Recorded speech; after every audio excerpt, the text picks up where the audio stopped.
Yo, what's up, guys? So this one is called How My Ex Left CAA. And this one's about truth, because a lot of people won't tell you the truth in the industry and they like to cover shit up and so forth. And I'm gonna show you what the trade said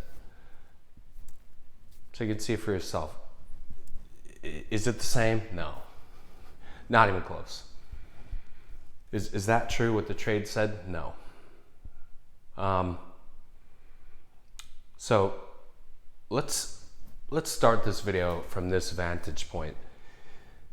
Go pull up stage 32, right? And I'm not even trying to pick on stage 32 right now. It's just an example. There's a guy like this, right? And and it says above him, it's all within your reach. And he's like this, my dreams, that's really what it means. And then you see they're like action, and they do this little video at the front, and there's a chick there, and she's pointing like she's blocking the scene or something. And then there's a shot of her where she's looking at, in the editing bay. And I've never seen an editing bay that small, first of all. And she's color grading or something. And I'm just like, this looks so amateur. I'm sorry, it does. This is nothing like Hollywood. Okay, so let's talk about real Hollywood, shall we? And this is not to shit on people trying to break in. That's not my point. And my point also is not give up on your dreams. That's not my point either. I'm just saying, the shit I've seen at this point, man, let's get into that. Okay. I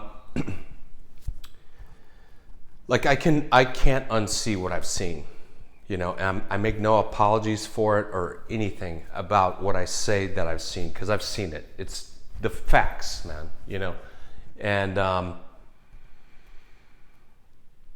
really for me, and I understand there's some writers that are green and they don't have that experience, and they're like, I want my dreams to come true. I want to be that guy or that girl standing there like this. It's all within my reach. For me, that was me when I was 20. I'm 52 now. So that was over 30 years ago for me. I can't go back to that. And I wouldn't want to. Because, the knowledge I have at this point, the experience I have at this point, it helps me in all facets of life. But let's talk about that. How the fuck did my ex leave CA? What's the truth there? I'll tell you. So here's what the trades say. You could pull it up. Just pull up her name. There it is. It'll say this, and it basically says that 3 agents have exited. That's not true. And it says there's no word on where these 3 agents will end up. Let me take you back to the day we met, me and my ex. Our very first conversation ever was about scams.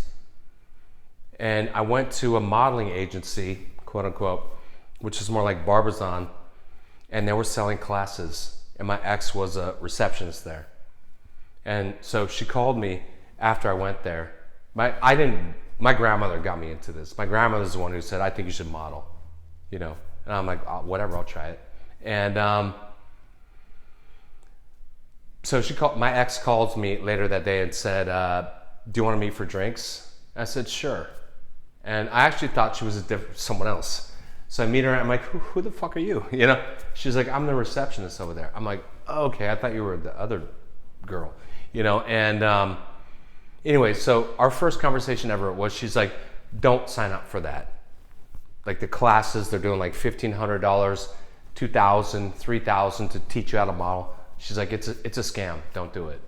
And I said, I wasn't going to. That was our first conversation ever. So already I know that I'm 21 at that point, and I do go get signed by a real agent, and then I'm booking shit, and I book a national commercial that's set to air on Super Bowl Sunday. I have no acting experience because I didn't take these stupid ass classes. None, zero acting experience. I book a national commercial. And that's when I learned what the industry is really like, because it got fucking pulled at the last minute. And I was devastated, man. 23, dude. That's when I knew, okay, so this guy no longer exists. Now I'm jaded. 23, dude. That's almost 30 years ago for me.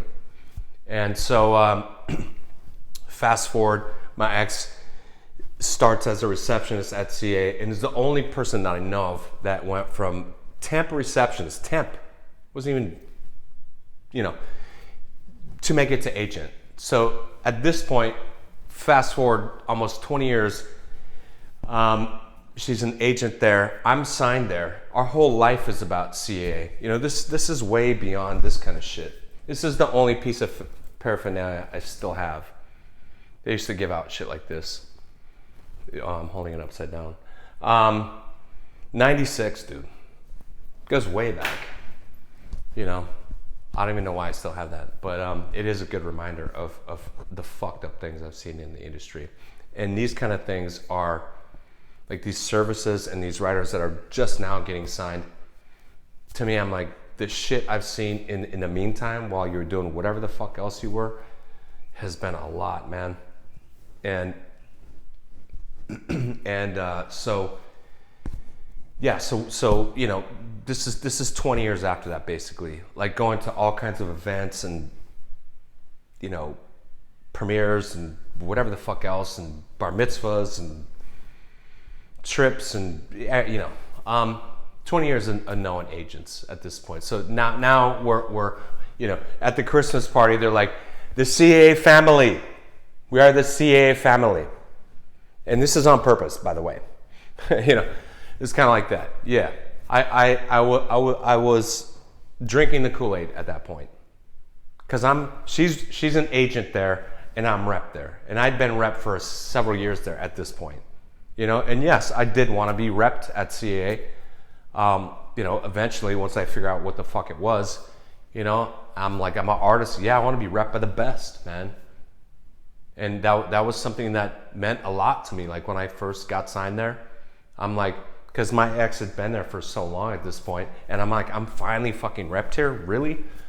Holy fuck, man. It's been so many years that I've wanted to be repped there. Because I drank the Kool-Aid, whatever the term is, all those years where that was the mantra, man. We are number one, and everybody else is pales in comparison to us. We are number one. And I used to look at like a place like Paradigm or Gersh or whatever, APA, even WME, ICM, UTA. I looked at those as low level, dude. This is how far up the ass of CAA I was. I looked at it as low level, dude. And I had sweatshirts, I had hats, all the paraphernalia. Like, I was loyal, man. I was loyal to CAA, to the CAA family. I was loyal, man. And so one day my ex calls me, and she's sobbing, and she says, and I'm like, slow down. What are you saying? And she's like, they fired me. They fucking fired me after 19 years. I gave them 19 years and they fucking fired me. And she's sobbing uncontrollably. I'm like, wait, what? And she's like, yeah, I'm out. I'm like, you're not fucking with me, right? She's like, no, I'm dead serious. I'm like, where the fuck are you? She's like, I'm in the bathroom. I'm like, don't leave. Don't leave. Do not let them see you cry. Fuck them. Like, I felt such a sense of betrayal, man. And so did she. Like, I shouldn't speak for her. But it's true. We were devastated, man. Like, these were the only people we knew at this point. 20 fucking years into it, that was half of our life. And some people think it's like, She was the agent. She did all that shit. You were just on the side. No, it becomes your whole fucking life, especially when you're rep there as well. It's your whole life. So it's like everything you know is getting torn away from you. And when I say that, I just realized some people will probably think, are you still hurt about that? No, I'm not. No, I'm not. I'm glad to be out of it. It's like if Scientology gets ripped away from you. You don't like miss it. You're just like, good. I'm glad that shit got ripped away from me. You know, I'm glad I'm out of that. And so she was fired, and you know, that's not what the trades say though. The trades say, here it is right here. And why am I showing you guys this shit? Because I'm explaining that there's so much bullshit in the industry that is not fucking true. It says exited. She didn't exit. She got fired. And we're like, fuck, man. You know, and she said, I hate going to work every day. Like, meaning they gave her a couple months to like get her shit together and try to find somewhere to land. You know, and let me tell you this part.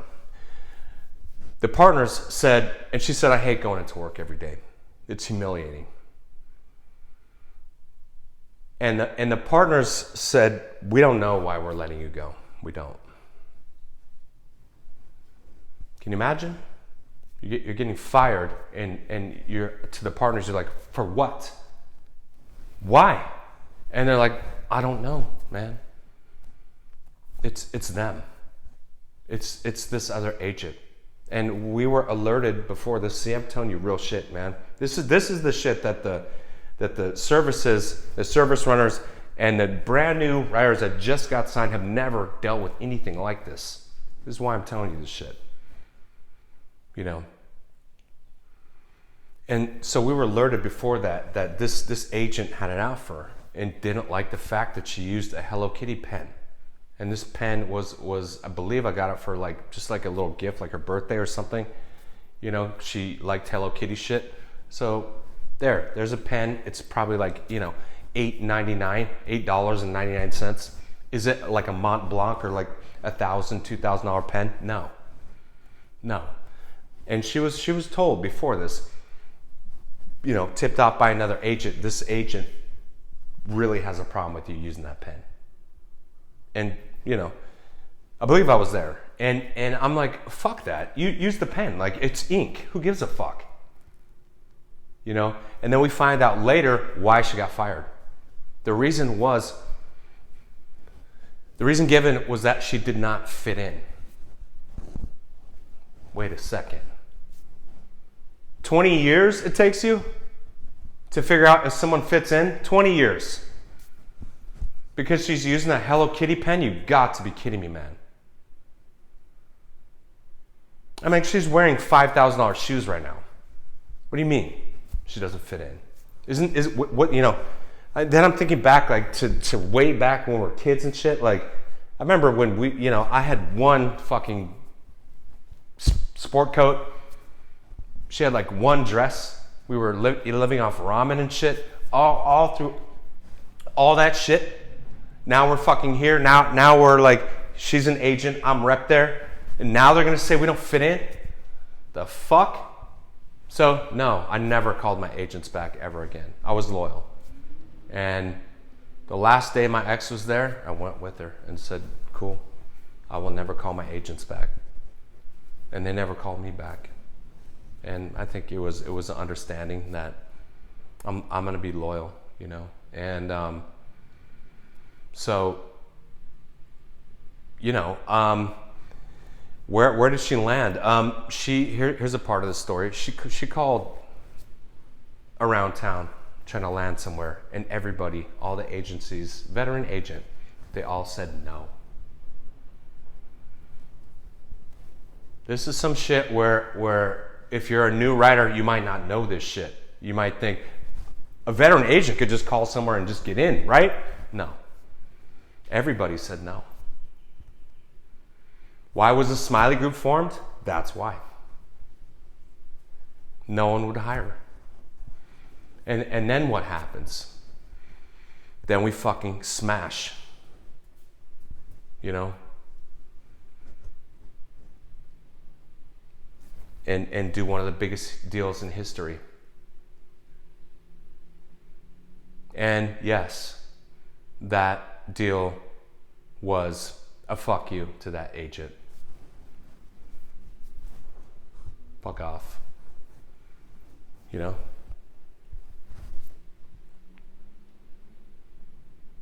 And so I think I can wrap this up pretty quick. So that's really when you learn who the fuck your real friends are. You know, you've gone to all their bar mitzvahs and all their fucking birthday parties and all this kind of shit, and you think these people are your fucking friends.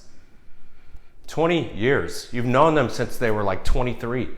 You're like 40 now. 42 or something. And they back away. Oh, you're not CAA anymore? Then they back away. And you see it. And then you sell Gone Girl, and then they're like, hey, remember me? No, I don't. Fuck you. You know, it really takes to go through the whole cycle. And also this, and then I'll shut the fuck up. Also, after you get a divorce, then you basically clear out who, after you're gone from the agency and you get a divorce, then you really see who the fuck was your real friends and who you can still call, you know. Not in the beginning, man. Not in the, you can't know, like you don't know the industry yet. If you're in the very beginning stage, you just got signed, it's not the same as going through 20 fucking years with the rep and helping them and maneuvering, and you've known these agents for half of your life. It's different, man. That's a different vantage point on the industry. It just is, you know. So there you go. So there's some truth, and why she split, you know. And like I said, it was devastating. And I do want to say this before I wrap. CAA. I was on my deathbed, right? And they did reach out to the head of UCLA and said, because that was one of the partners' neighbors, and made sure that I got the best treatment possible, VIP service. And the head of UCLA went to the hospital and said, like, get him up in the suite and give him VIP service, and it was immediate. So I got mixed feelings on CA, you know.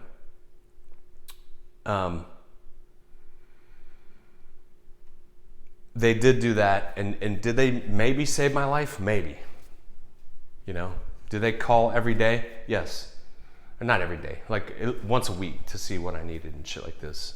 But then, you know, with certain deals, we went up against them, and I told my ex, you're no longer there. That loyalty, you don't have to have that loyalty anymore. You're no longer there. And she was like, you're right. I don't have to be loyal to them anymore. It was hard for her to like realize that. You know, you do 20 years, it takes you a minute to realize, oh yeah, I don't work there anymore. I'm loyal to me, to my company. So there you go. There's some true shit. Later, guys. Best of luck.